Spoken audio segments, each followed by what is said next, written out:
Cricket top and T20 ক্রিকেটের উদ্বোধনী ম্যাচে হারল বাংলাদেশ এ দল। অস্ট্রেলিয়া ডারউইনে ৭৯ রানে জিতেছে পাকিস্তান শাহিনস। টপ অ্যান্ড টি20 ক্রিকেটের উদ্বোধনী ম্যাচে হারল বাংলাদেশ এ দল। অস্ট্রেলিয়া ডারউইনে ৭৯ রানে জিতেছে পাকিস্তান শাহিনস। প্রথমে ব্যাট করে ৪ উইকেটে ২২৭ রান তোলে শাহিনস। ওপেনিং জুটিতে ১১৮ রান তোলেন খাজা নাফি ও ইয়াসির খান।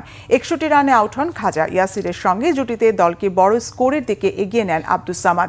ইয়াসির ৬২তে সাজঘরে ফেরেন। অধিনায়ক ইরফান খানের ব্যাট থেকে আসে ২৫ রান।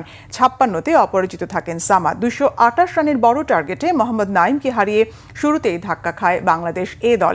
দলীয় ৫ রানে ফেরেন নাইম। জিসান ও সাইফ হাসান আশা দেখাতে থাকেন।